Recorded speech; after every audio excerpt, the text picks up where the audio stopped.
evening, I'm Dennis Ward. Welcome to APTN National News Weekend. A controversial social media post directed against Indigenous people has the mayor of a small town in northern British Columbia facing calls for her resignation. Puskoopi Mayor Lorraine Machete says she has apologized but will not be stepping down. APTN's Lee Wilson reports.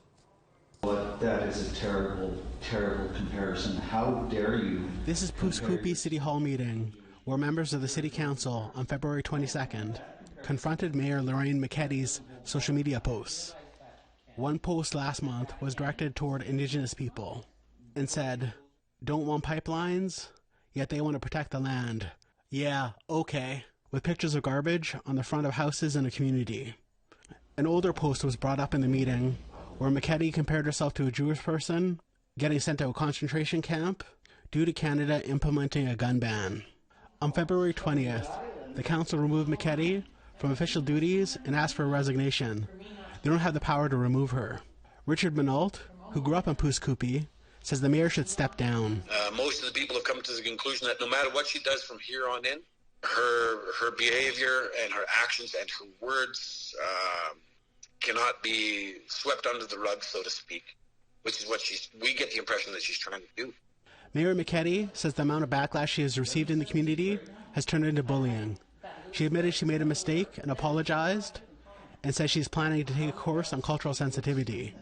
Email to Treaty 8 for a delegation to come up and apologize and ask the Treaty 8 chiefs to forgive me and try and teach me to stop being insensitive.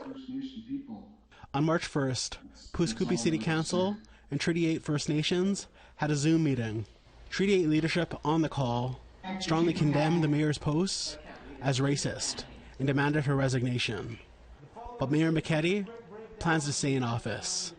Minnault spoke at the meeting and says Machete, as an elected official, has crossed the line. Her credibility as being somebody who's sincere about taking a positive approach to this has been obliterated by her many, many lies and excuses. Her trying to justify her racist posts that she has confessed to making many in the past. Lee Wilson, APTN National News, Kitimat. Meanwhile, an ad for a company in Alberta, a coffee company, has been sparking outrage for its racist name, slogans, and logo. And the owner of the business also claims he's planning to run for mayor of Calgary. Tamara Pimentel has that story. "Forget gas, huff this" is the slogan for this coffee blend called Wasted Native. This ad has been circulating around on social media, and it's causing concern as this new coffee business by Kevin J. Johnston launches its website. But what's unsettling for these commenters is not only the racist logo, but Johnston claims he is running for mayor in Calgary. It is concerning. This is the reason we need diversity and Native voices sitting at the table. Marilyn North Pagan is the first Blackfoot woman to run for city councillor in Calgary. She told APTN she wasn't surprised when she saw the ad, but needed to speak out. Being a leader, we have to start acknowledging it, because if we are silent about it, we're just as guilty for creating the violence. When I did look at that, that's the first thing that came to mind is stereotype of the images that actually don't exist but are making fun out of Native people. It's just another version of the mascots that we're trying to get rid of in these sports teams, and people don't understand why we want to get rid of them. On the website, Johnston claims that Wasted Native was a hit with real Native Indians in northern Alberta, and that they all wanted the Indian face, name, and joke on the packaging. It isn't clear who he consulted with, and the company didn't reply to our request for an interview, but this isn't the first time Johnston has been called out for racist remarks. Well, Kevin J. Johnston here. In 2019, the Ontario Superior Court ordered Johnston to pay $2.5 million in damages for hateful Islamophobic comments in Mississauga, Ontario. North Pagan says these are the reasons why Calgary needs Indigenous representation in the city to diminish acts such as this. Right. I know they generate trauma. I know they generate all the negative feelings that, especially someone like me who's a federal day school person. We just have to look at the positive aspects and know that not everybody in the society is like that. The coffee can be bought online, and despite the feedback, there has been no sign of changing the name or removing the coffee blend from the website. Tamara Pimentel, APTN National News, Calgary. To Quebec now, where physicians, academics, and social workers are blasting the provincial government for a failure to recognize Joyce's principle. Joyce's principle was drafted by the Atikamekw Nation to address racism in the healthcare system. It's named after Joyce Echaquan, who last fall live-streamed the racist behavior of healthcare staff before she died. Tom Fenario has those details. Merci beaucoup. Alors, bonjour tout le monde. Yann Lafreniere insists that his government is working to fight racism. Since November, we've been announcing different measures, and people can judge us on what we do. The Indigenous Affairs Minister for Quebec recently announced the creation of several new positions to address racism towards Indigenous people in healthcare. The public health authority that oversees the hospital where Joyce Echaquan died is now hiring 2 liaison officers, a complaints commissioner, and has created an Indigenous relations role. All the hires will come from Echaquan's community of Manawan.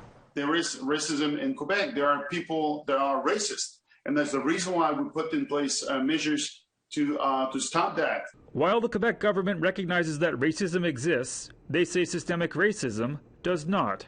As a result, they are not adopting Joyce's principle. Created by the Atikamekw Nation, Joyce's principle calls for Quebec to recognize systemic racism. The fact that the province refuses to take on a First Nations-led endeavor to combat racism is drawing fire. It's unfortunate it's still going on and people's lives are at stake. Darlene Kitty is a Cree family physician in Chisasibi First Nation, near the James Bay. She points to the findings of Quebec's own Vien Commission, a 2-year inquiry into Indigenous people's relationship with public services, as proof that systemic racism plagues the healthcare system. Still, the current government does not accept that there's systemic racism, but we know there is. We know for sure. It's been happening for decades.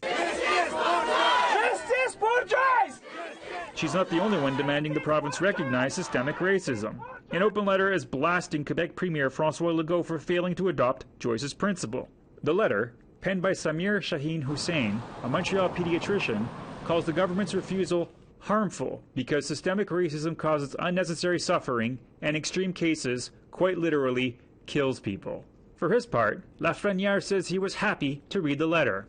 You see that people are quite interested in the matter. We agree to disagree on the definition of systemic racism, and we don't want to fight on words. We want to fight on racism. We've had intentions. We've had these things be said to us. We're patiently waiting for decades, for centuries, for at this point, for our rights.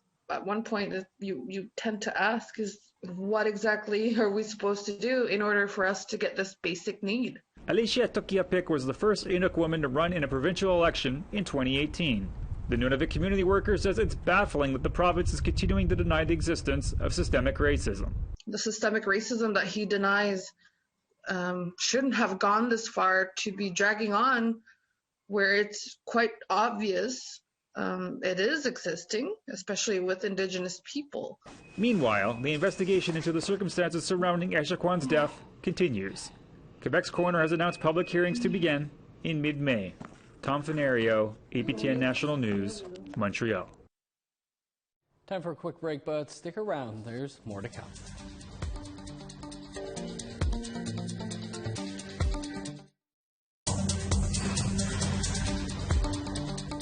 Welcome back. As Mi'kmaq communities prepare for the fishing season, the federal government's moderate livelihood fishery plan is being met with criticism from leaders, including the Assembly of Nova Scotia Mi'kmaq chiefs, who say they were not consulted. The Mi'kmaq must fish within the commercial fishing season. That's according to the Department of Fisheries and Oceans Moderate Livelihood Fishery Plan. But the Mi'kmaq want to fish in their own season. Last fall, Sabaganagati First Nation launched their fishery, which was met with violence from non-Indigenous fishers who say the stocks are at risk. The Supreme Court of Canada upheld treaty rights in 1999, ruling that the Mi'kmaq have the right to manage their own moderate livelihood. DFO continues to dictate and impose their rule on fisheries that is outside of their scope and mandate. The right to a livelihood fisheries is not and should not be driven by industry or the federal government. It must come from the Mi'kmaq Nova Scotia. Imposing restrictions independently without input from our people on how we implement our right must stop. An Indigenous youth group called the Braided Warriors were holding anti-pipeline demonstrations at insurance agencies recently, one of which came to a dramatic end by the Vancouver Police Department. APTN's Lee Wilson explains. Oh, another, here. Oh, they got a BPD pulling hair. BPD pulling hair. This is the violent removal of the Braided Warriors who are demonstrating against the Trans Mountain Pipeline. The Braided Warriors are a group of youth from the Tsleil-Waututh, Squamish, and Musqueam territories. The AIG insurance office in the building was the target of the protest. The Warriors want them to stop insuring the pipeline. According to a youth who did not want to be identified, people were inside the building when the police came in with very few words, but a strong showing of force. Many people were injured. I think it's safe to say that almost all of the youth that were inside were grabbed or pushed or injured in some way. 2 youth had to go to the hospital, one of them after she was arrested. The Braided Warriors say 4 of their youth were arrested and charged with trespassing. They also said similar demonstrations were held at other insurance companies, but no arrests or altercations. But with this demonstration, that all changed. The Union of BC Indian Chiefs condemned the violence. UBC-IC executive Judy Wilson says this is an isolated event in Canada. So at many times our Indigenous people are met with violence and when they're standing up for the land. And a lot of the events I've been to have been peaceful, coordinated. A lot of our elders or youth are on front lines, and this is how they've been treated. A Vancouver Police Department spokesperson responded to APTN News through email, stating a tent and barricade was built at the entrance of the building and people were being blocked from entering or leaving the building. The youth don't want their reason for the demonstration to be lost. They stand in opposition to the Trans Mountain Pipeline. We don't want an internal investigation. We don't want an apology. We want the Crown to stop criminalizing Indigenous people and Indigenous land offenders. And we want these resource extraction projects out of our communities and off our territories. And we want our people to be safe. Lee Wilson, APTN National News, Kitimat. The fastest growing population in the Northwest Territories are seniors. But many of them live in remote communities and are already facing challenges, allowing them to age in peace. Our reporter Charlotte Moore-Jacobs takes us to the smallest community in Denendeh for that story. It's gone. Water on top of it means the water. For as long as she can remember, Margaret Leishman has been advocating for elders across the Northwest Territories, and in particular, for those in her Dene community of Kakatu-Kakiza.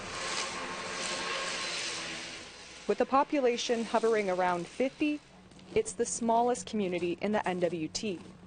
There's no seniors residence or home care services. And Leishman says the elderly are being left to fend for themselves. It's a really struggle for the elders because housing and the NWT Housing Corporation, whenever elders were applying for repairs or assistance, they were told they can't help them because their family members live with them. We are Dene people, and we're family-oriented people. Leishman is one of 7 elders here, and at 77 years young, she does what she can. Like the weekly trip down to Hay River, an hour-and-a-half drive, just to fill prescriptions. With new medication that they're getting, I had an elder with me in Hay River. They didn't know what they were taking those pills. I just took those pills from them and looked at their labels and read it on the computer for them to see what side effects it had. Those are the kind of things that our elders need, for somebody to tell them. The community is family-oriented, always taking care of their own. But even leadership, like Chief Lloyd Chico, says his community needs more education on issues such as cancer, diabetes, and dementia.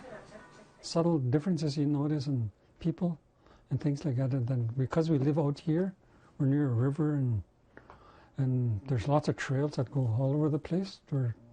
We think of some of the ones that do get dementia, because they found them wandering around and stuff, like with my uncle and stuff. Since the fall of 2020, the territorial government has been developing an elder strategy. APTN was told by the health department that the strategy is expected by June 2022.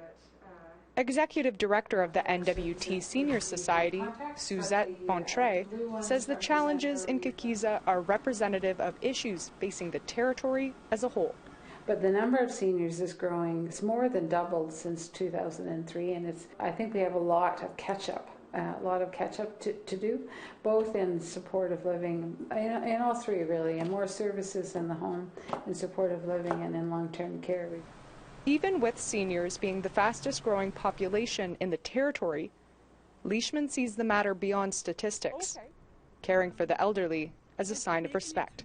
When we lived on the land, we shared everything together. We didn't leave our elders because they were old. They've traveled with us. We took care of them.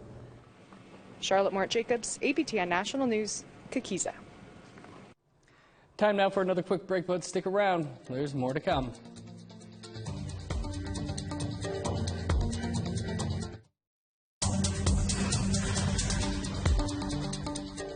Welcome back. A young Ojibwe mother determined to teach her unborn child his own language has literally embarked on a new chapter. Now the new author is celebrating recognition for her work. Here's Annette Francis with that story. Teaching her son to speak the Ojibwe language is important to Bridget George. Yeah, that's right, Mitik. It's so important that she wrote an Ojibwe language rhyming book for children called It's a Mitik. Mitik means tree, and it's one of many simple Ojibwe words for animals and nature that the book introduces to its young audience. George came up with the idea when she was pregnant with Noah. It was 100% out of necessity. When I was pregnant, I was looking for books for my son when we were filling up his nursery, and I was looking for books that had Indigenous characters, and I specifically was looking for books that had my language in it, because that was something that was really important to me, was to instill that love of language that I didn't really have growing up into him. So I was looking and looking, and I couldn't find anything that filled what I needed. And if I needed it, other families probably needed it too. So I made my own. It's become quite a hit. It's been announced as a top pick by the TD Summer Reading Club. George says being included in a program that inspires kids to read is a great surprise. I think it's huge. The main thing for me that's exciting that it means is that it makes the book more accessible to all kinds of families, not just Indigenous families, but it makes the book more accessible to like other reading programs and non-Indigenous kids to be introduced to the language. This animal whistles and lives in a tree. Building a nest, it's a beneshi. According to George, the book is a winner with Noah as well. She says another book is in the works. Annette Francis, APTN National News, London, Ontario. The end. Cute looking book. Well, have you ever wondered what APTN staffers do with their weekends during a pandemic? For some of us, it involves cardboard, a rubber chicken, and a whole lot of snow. And the annual Ganasatake cardboard box sledding race. Inclement weather narrowed the field of entrance, but not the entertainment value. Lindsay Richardson explains the rest. The 2021 Ganasatake cardboard sled race challenged us to think outside the box, and it was all downhill from there. We're going to do one run. I want to see how the sleds comes down. I have asked APTN to be the judges today. And they're going to judge the sleds that are here. Sleek, spray painted, and seriously creative. First up, this handmade hot rod, named Panzerwagen. What? What? Panzerwagon. Panzer? Well, we're still not sure. Next up. The APTN Mobile. The APTN Mobile. Last but not least, choosing simplicity over style. Tanner. Yeah? What's your beef called? Sweet Victory. Sweet Victory. The rules were simple. So the object behind this is that your sled has to make it all the way down. Forward, hopefully. Due to multiple forfeitures, APTN won the media category by default. Surprised what you can do with cardboard. Building the sled took lead engineer Jeff Dorn 2 days. His secret? Well, so far it's a lot of Spider-Man sleds that little children will never get to use, and it's naming it properly. That was the real thing. You know, the Innu name made it, and I can't say that. Leave it to APTN's test pilot, Sylvie Ambroise, to explain. Quand je suis commit la chose qui va super vite dans la glace. Fait que il porte bien son nom. Its first run was a rousing success. J'ai été surpris de l'aérodynamisme de la machine. Puis ça a glissé super bien, mais il manquait un peu de direction là. Il aurait fallu un volant. After that, it became a head-to-head or sled-to-sled face-off between the remaining two. The Harringtons' Jeep caught a flat, requiring roadside assistance, and eventually some elbow grease. All right, we're ready? Then came Tanner's turn. He's doing good. His cool cube ran smooth until slowed by a snowdrift. That's as far as you can go. The competition this year was stiffer than the source material. The first place Yeah, first place is the ball! A sweet victory for Sweet Victory. I really did not actually expect to win because theirs is a truck and mine is a box. Tanner's secret to success? Improvisation. Well, I saw a Home Depot box yesterday and I decided, hey, what if I flip that over and cut a hole in it? First place took home $250. Second place, $150, split 2 ways. APTN donated their by default prize money to the Gunazadage Language and Cultural Center. It's obvious what we really came to do. Lindsay Richardson, APTN National News, Gunazadage, Mohawk Territory. What a fun story. The team's ride there looked pretty sweet and went quite well. Jealous. That's all the time we have for your APTN National News for this weekend. For news anytime, visit our website, aptnnews.ca. I'm Dennis Ward. Thanks for tuning in. Enjoy the rest of your weekend. We'll leave you now with some visuals of that race. On the ball! Woo! Woo!